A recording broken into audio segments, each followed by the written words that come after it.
여성용품에서 유래될 수 있는 유해물질 안전관리 제언을 주제로 서울대학교 환경보건학과 최경호 교수님께서 발표해 주시겠습니다. 큰 박수로 환영해 주시기 바랍니다. 안녕하십니까. 서울대 보건대학원 최경호입니다. 제가 소비자 유해 소통 담당하시는 과장님께 전화를 받고 여성 위생용품의 유해물질 안전 관리를 위한 제언에 대해서 정리를 해 주셨으면 좋겠다는 말씀을 들었습니다. 사실 그게 되게 큰 토픽이어서 사실 제가 그런 걸 다 정리할 수 있는 능력이나 그런 게 안 되고, 다만 그 여성 위생용품과 관련된 유해물질 안전관리에 어떤 이슈가 있고 함께 좀 자세히 들여다봐야 될 내용이 뭐가 있는지를 중심으로 정리를 해보았습니다. 조금 전에 김성근 과장님께서 위생용품 관리법에 대해서 말씀을 하셨습니다. 이제 제가 그냥 느끼기에는 위생용품 관리법 이야말로 그 위생과 관련된 제품들 중에서 소비자에게 직접 접촉되는 제품들에 대한 안전관리를 일원화해서 하겠다라고 하는 선언이라고 생각을 합니다. 그런 측면에서 보면은 기존의 여러 제품이 나누어져서 산자부나 식약처나 그렇게 나누어져서 규제의 수준이 다를 수 있었던 것들을 모아서 일원화해서 관리하겠다라고 하는 취지로 저는 이해를 했고요. 근데 그게 아주 긍정적이고 발전적인 방향이라고 저는 이해를 합니다. 여성 위생용품도 같은 맥락에서 생각을 해야 된다고 생각을 합니다. 여성 위생용품을 크게 이제 정의가 명확하게 없어서 그 정의를 봤더니 생리대처럼 생리혈의 위생적인 처리를 돕는 제품과 그리고 여성 청결제 이렇게 두 가지로 나눠져 있었습니다. 근데 이제 이걸 조금 더 외연을 확대하면 여성 생식기계에 직접 접촉해서 노출될 수 있는 그런 제품들로 외연을 확대해서 관리할 필요성에 대해서도 생각해 볼 필요가 있다고 생각을 합니다. 사실 통계를 아마 식약처 선생님들께서 더 정확한 통계를 가지고 계실 텐데요. 그냥 제가 확보한 통계들을 보면 여성 청결제의 경우에 이게 포인트가 잘 안 되어서 보이진 않습니다만 여성 청결제의 경우에 보면 2010년부터 16년까지 연간 18% 정도 증가하는 걸로 되어 있습니다. 그리고 부산 YWCA 조금 있다가 말씀을 하시겠지만 10대 이상 여성의 71%가 여성 청결제를 쓰는 걸로 그렇게 조사가 되었습니다. 500명 조사를 한 결과를 보면요. 쓰는 패턴을 보면 기혼인 분들이 많이 쓰고 출산 경험을 가지고 있는 분들이 많이 쓴다라고 하는 것은 기존의 연구랑 똑같습니다. 제품 사용 빈도는 액체형으로 되어 있는 게 많은데 사실 액체형이 보존제가 필요합니다. 그런 측면에서 보면 보존제의 노출 경로로서 중요하다라고 하는 시사점이 있을 수 있겠고요. 사용 빈도를 보면 하루에 한 번 이상 쓰는 사람이 4분의 1입니다. 25.5%니까 상당히 많은 사람들이 그런 제품들을 쓰고 있다라고 하는 걸 알 수가 있습니다. 먼저 여성 생식기계가 유해물질 혹은 보존제의 노출 경로로 왜 중요한지에 대해서 간단하게 말씀을 드리겠습니다. 여성 생식기계와 관련된 이제 논문을 보면 상피 구조가 다르고 옷으로 폐쇄되어 있고 옷 때문에 이렇게 마찰도 더 많이 일어나고 그리고 수화가 많이 되어 있는 상태이고 이제 그런 것들 때문에 많은 물질들이 더 잘 흡수된다라고 이렇게 논문들에 나와 있습니다. 정리하면 이런 상피 구조나 수화, 혈류가 많이 발달되어 있고 마찰이나 갇힌 구조 때문에 화학물질에 대한 흡수성이나 화학물질에 대한 자극 강도도 다른 피부, 이마나 팔뚝보다 더 크다라고 하는 게 일반적인 컨센서스입니다. 얼마나 많이 흡수되는지를 보기 위해서 그 과학동화에서 작년에 조사해서 발표한 내용을 한번 가지고 왔습니다. 여성 청결제를 평상시 쓰는 사람들을 대상으로 제품 실험 시작 3일 동안은 제품을 사용을 금지를 시킵니다. 그래서 이제 이 동안은 며칠 동안은 이 6분 대상으로 해서 그 제품을 쓰지 않고 3일 동안 안 쓴 다음에 소변을 수집을 합니다. 그리고 나머지 3일 동안 평상시 쓰는 것처럼 그 제품을 쓰라고 말씀을 드립니다. 그래서 이틀째, 3일째 소변을 수집을 해서 이제 그분들 소변에 있는 보존제 성분이 얼마나 증가했는지를 평가를 해봅니다. 이제 그렇게 보시면 이제 참가자 몇 분 거만 가지고 왔는데요. 이제 메틸파라벤 같은 경우에 이렇게 증가했다라고 되어 있고 프로필파라벤, 마뇨산, 트리클로카반 이런 것들이 상당히 가파르게 증가한 걸 알 수가 있습니다. 이렇게 증가한 게 어떤 의미가 있느냐? 이제 그건 사실 정확하게는 모릅니다. 하지만 아직 공개되어서 발표된 건 아니지만 국민환경보건기초조사, 환경부에서 2014년부터 17년까지 우리나라 국민 5,000명을 대상으로 조사한 결과에 의하면 메틸파라벤이 성인 여성에서 지오메트릭 민이 45.1입니다. 그러니까 이런 분들 같은 경우에는 기왕에 높긴 높았지만 보통 지오메트릭 민보다 한 5배 정도 높은 값이 되는 거죠. 이제 다시 말씀드리면은 다른 요인들은 물론 뭐 완벽하게 일관적으로 유지되었다라고 볼 수는 없겠지만 이분들에게 여성 청결제를 쓰는 요인만 다르게 하고 비포 애프터를 비교했을 때 많이 올라간 정도가 우리나라 국민들의 일반적인 수준을 비교해봐도 꽤 높은 정도다. 이 트리클로칼반 같은 경우는 최대값 이제 논문에 나와 있는 최대값이 0.14 정도인데 이 대상자는 30 이상이 나왔습니다. 그러니까 많이 한 뭐 200배 정도 오른 거죠.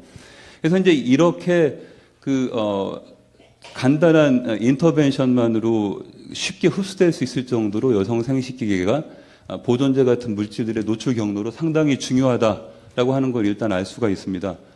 그러면 여성 청결제에 어떤 보존제 성분들이 사용되느냐?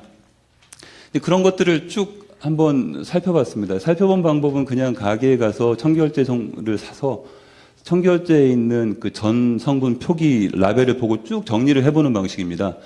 이제 그렇게 해보니까 다양한 보존제가 쓰이고 있었고 실제 이제 화장품법에 보면 사용상의 제한이 필요한 즉 규제 기준을 정한 쓸 수 있는 보존제가 59종인데 그런 것들이 상당하게 다양하게 쓰이고 있었고 어떤 제품에는 여러 보존제가 동시에 사용되고 있음을 알 수가 있었습니다.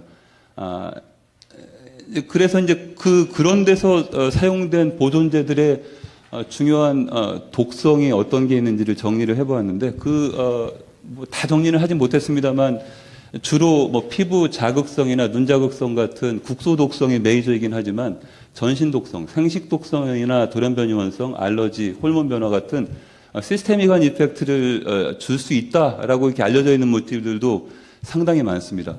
근데 이제 이게 피부를 통해서 얼마나 흡수될 수 있는지에 대한 정보를 찾아봤는데 실제로 경피나 호흡기를 통한 RFD, 독성값은 없어서 위해성 평가를 우리가 쉽게 할 수는 없는 형편입니다. 하지만 아까 보셨다시피 생식기를 통해서 흡수가 되고 있고 이제 그런 성분이 잠재적으로 저런 독성을 일으킬 수가 있다는 것입니다. 그래서 이제 이걸 좀 베이스라인으로 두고 그러면 여성 위생용품의 안전 관리를 어떤 식으로 좀 고민해 볼 지점들이 어디가 있는지를 생각을 해봤습니다. 첫 번째는 화장품의 전성분 표기제입니다. 전성분 표기제는 이제 과연 엄밀하게 제대로 관리가 되고 있는지에 대해서 이제 체크를 해봐야 될 것이고요. 두 번째로는 비슷한 맥락이긴 하지만 전성분 표기제에서 관리하고 있는 물질들이 뭐 파라벤 같은 물질은 전체 파라벤으로서 0.8% 뭐 그렇게 되어 있지만 이제 다른 물질들이 함께 쓰였을 때 뭐 페녹시 에탄올 같은 물질은 다른 보존제랑 함께 많이 쓰이는데 그런 경우에는 과연 어떻게 할 것이냐? 여러 물질이 함께 쓰이는 경우는 어떻게 관리할 것인가? 세 번째로는 비의도적으로 함유된 물질 중에 굵직굵직한 것들은 어떻게 할 것이냐? 이게 화장품법으로 관리되고 있는 여성 위생용품에서 좀 살펴봐야 될 이슈라고 생각을 했습니다. 두 번째로는 현재 제도로는 화장품으로 구분되지는 않지만 여성 생식기계에 직접 접촉한다는 측면에서 유해물질의 노출 경로로서는 비슷한 그런 제품들은 어떻게 할 것이냐라고 하는 측면에서 이제 일부 일반 의약품과 성인용품을 생각을 해보았습니다. 먼저 전성분 표기제와 관련해서 이제 제가 사실 안정희 선생님이 발표를 하실지 모르고 그냥 이렇게 쭉 정리를 했는데요. 안정희 선생님 부산 YWCA와 함께 보고를 한 게 이제 며칠 후에 환경보건학회지에 실립니다. 이제 4월 30일에. 이제 그 결과를 올 초에 식약처에 권호상 과장님이 그 당시 하실 때 권호상 과장님께도 보여드렸고 권 과장님께서 이제 한 번 더 조사하신 걸 이제 4월 10일 보도자료로 내신 걸로 알고 있습니다. 근데 이제 그게 완벽하게 똑같은 제품을 한 건 아닙니다. 그리고 분석 대상 물질이 똑같지도 않습니다. 저희는 부산 지역 10대 이상 여성 500명에게 다소비 제품이라고 이야기하는 것들을 대상으로 69개를 직접 구입을 해서 동시 분석이 가능한 22종만 선정을 해서 분석을 해봤습니다. 조사 결과 기준을 초과한 제품이 이제 하나 검출이 되었고요. 전성분 표기가 안 됐음에도 불구하고 검출이 된 게 뭐 벤질 알코올, 페녹시에탄올, 소르익산 이렇게 해서 거의 20가지 정도 제품이 있었습니다. 전성분 표기가 되었지만 제품이 아예 안 나오는 이제 반대의 경우죠. 이제 그런 제품도 꽤 많았습니다. 그래서 이게 이제 저희는 이게 중요한 문제라고 생각해서 식약처에 말씀을 드렸고 식약처에서도 컨펌을 하신 걸로 알고 있습니다. 컨펌하신 결과는 이런데요. 우리나라 2016년에 생산 수입량 측면에서 많이 팔리는 제품 그리고 사용 후 씻어내지 않는 제품을 추가해서 전체 70% 정도 커버하는 거니까 사실 대표성은 이제 저희가 그냥 아름아름으로 한 것보다는 더 대표성이 있다고 생각은 합니다. 보존제 20종과 비의도적 함유물질, 디옥산과 프탈레이트 3종을 분석을 하셨고요. 그 결과 전성분 표기가 되지 않은 물질은 단 한 제품에서만 검출이 되었습니다. 그래서 저희가 했던 거랑은 조금 달라서 일단은 파퓰레이션, 즉 제품이 다를 수도 있고 아마 대학에서 측정한 것과 식약처에서 공정시험법으로 측정한 거가 다를 수 있다는 건 충분히 이해를 하고요. 이제 그런 측면에서 이게 정확하게 잘 준수되고 있는지를 한번 살펴봐야 되는 지점이라고 제안을 드립니다. 두 번째로 제품 중에 여러 보존제가 동시에 사용되는 경우입니다. 저희가 이제 시중에서 파는 것들만 비교를 해봐도 페녹시에탄올, 소듐 벤조에이트, 메틸파라벤, 벤잘코늄 클로라이드, 메틸파라벤, 프로필파라벤, 트리클로산, 메틸파라벤 이렇게 여러 가지 보존제가 동시에 사용이 되는 경우가 많습니다. 우리나라 법에는 파라벤만 함께 사용될 때 얼마 이상이 되면 안 된다라고 되어 있는 걸 알고 있습니다. 그런 측면에서 보면 과연 페녹시에탄올 같은 제품이 다른 파라벤과 함께 쓰였을 때 혹은 포타슘 솔베이시 소듐 벤조에이트랑 함께 쓰였을 때 이게 이제 외국 스터디에 보면은 가장 많이 함께 조합되는 케이스라고 하는데 이제 그럴 때 안전한 것인지 혹은 안전관리가 충분한 것인지에 대한 검토가 필요한 시점이라고 생각을 합니다. 이제 사실 우리나라만 못하는 것도 아니고 아무도 못하긴 합니다. 근데 최근에 이런 부분이 이슈가 되어서 사람들이 관심을 가지면서 살펴봐야 된다고 하고 있습니다. 또한 비의도적인 포함 물질도 봐야 되는데요. 식약처에서 이제 몇 가지 물질, 프탈레이트를 포함한 몇 가지 물질을 분석을 하신 이유는 프탈레이트가 여성 생식 건강에 분명히 안 좋은 물질이고 그게 용기나 혹은 이제 향 같은데 로우 몰레큘라의 프탈레이트가 많이 쓰입니다. 이제 그런 것들이 충분히 비의도적으로 들어가 있어서 전달될 수 있기 때문에 그렇다고 생각을 합니다. 이제 이런 프탈레이트를 포함을 해서 최근에 새로 개발되고 있는 프탈레이트 혹은 다른 가소제 성분들 이제 그런 어떤 물질들을 이 포함이 되어 있는지에 대한 정보와 이제 그런 것들에 대한 조사가 필요하다고 생각을 합니다. 이제 전성분 표기제에 대해서는 간단히 말씀을 드렸고요. 두 번째로는 화장품이 아닌 여성 위생용품은 이제 우리가 살펴봐야 될 부분이 어디가 있을까? 사실 이제 여성의 생식기계에 직접 접촉한다는 측면에서 질세정제에도 화장품처럼 이제 안전관리가 되어야 될 텐데 사실 이제 제가 이걸 어떻게 지워야 될 걸 안 지우고 이렇게 가져왔는데요. 이게 보면은 트리클로카반이 1%가 들어 있습니다. 근데 트리클로카반은 화장품법에서 기준이 있습니다. 이걸 이렇게 희석을 해도 아마 이제 제가 지금 기억하기로는 화장품법의 기준이 0.2%이고 지금 이게 1%인데 물과 30대 250이니까 대략 한 10분의 1 정도가 되니까 1% 정도가 되긴 되겠네요.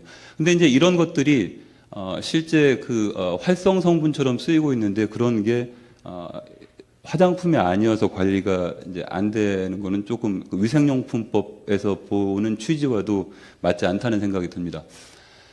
마지막으로는 성인용품입니다. 사실 성인용품을 이제 공개적으로 이렇게 자료를 찾기도 어렵고 사실은 대부분의 사람들이 잘 모릅니다. 근데 이번에 제가 이제 논문을 몇 개 준비하면서 읽으면서 성인용품이 생각보다 아주 중요한 노출 경로라는 걸 알게 되었습니다. 그래서 우리나라의 성인용품 시장이 얼마나 큰지를 조사를 해봤는데 구체적인 정보는 없습니다. 다만 이 오픈마켓, 옥션이나 11번가 같은 데서 보고한 시장 증가율만 있습니다.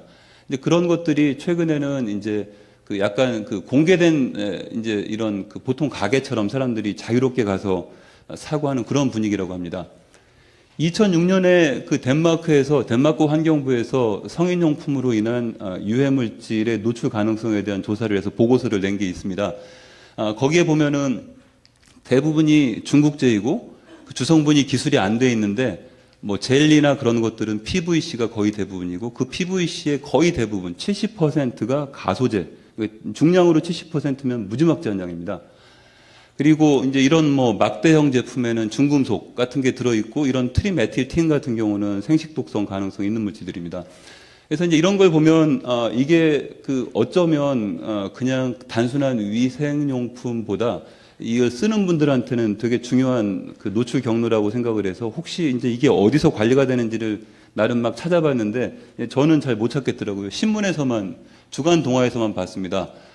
이 사람들 그 성인용품 판매업 관계자들은 우리나라에서도 성인용품 산업을 관리하는 주무부처나 관리감독기관이 마련되어서 명확한 법적 틀과 위생안전 기준에서 영업하기를 바라고 있다라고 하고 있었습니다. 그래서 제가 이제 그런 법이 없다라고 그냥 유추를 했는데요. 이제 그런 부분도 우리가 관심을 가져야 되는 사각지대 중에 하나라고 생각을 합니다. 그래서 정리를 하면 여성 위생용품은 여성 생식기계에 직접 접촉되는 측면에서 중요한데 왜냐하면 여성 생식기계가 화학물질 흡수 경로로 아주 중요하기 때문이다. 그 안에 의도적 혹은 비의도적으로 사용되는 보존제 성분이 많은데 그런 게 여성 건강에 나쁜 영향을 미칠 가능성이 있다. 화장품법으로 잘 관리가 되고는 있지만 개선이 필요한 부분도 있는 것 같다. 전성분 표기제, 혼합 사용 시의 관리, 규제되지 않는 관련 제품들. 그런 측면에서 이제 앞으로 좀 작업을 해야 되는 부분이라고 생각되는 걸 적었는데요. 사실 이번에 저희가 그 여성 환경 YWCA를 보면서 우리나라에 그런 사용 실태가 없다는 것, 그러니까 여성 위생용품의 사용 실태가 없다는 걸 보고 깜짝 놀랐는데 논문을 쓰면서 보니까 태국과 미국에 한 건씩만 있고 다른 나라에도 없었습니다. 그걸 보면 이게 누가 얼마나 어떻게 사용하고 있는지에 대한 정보가 사실 전 세계적으로도 많지가 않다는 걸 알 수 있었고요. 표준적으로 사용했을 때 얼마나 흡수되고 그게 얼마나 몸에 좋지 않은지에 대한 정보가 당연히 그래서 없습니다. 중복 사용했을 때 안전관리 지침 마련하기 위해서 혼합 노출에서의 안전 이슈를 살펴볼 필요가 있습니다. 제품 중심이 아니라 사람에게 노출되는 사람 중심이라고 한다면 일반 의약품이나 성인용품처럼 혹은 유아용 완구처럼 일단 관리되는 법은 다르더라도 여성 청결체처럼 생식기계나 그런데 직접 그 노출되는 부분은 여성 청결제와 같은 방식으로 그 보존제나 그런 성분들에 대한 안전관리가 이루어져야 될 거라고 생각을 합니다. 네, 이상입니다.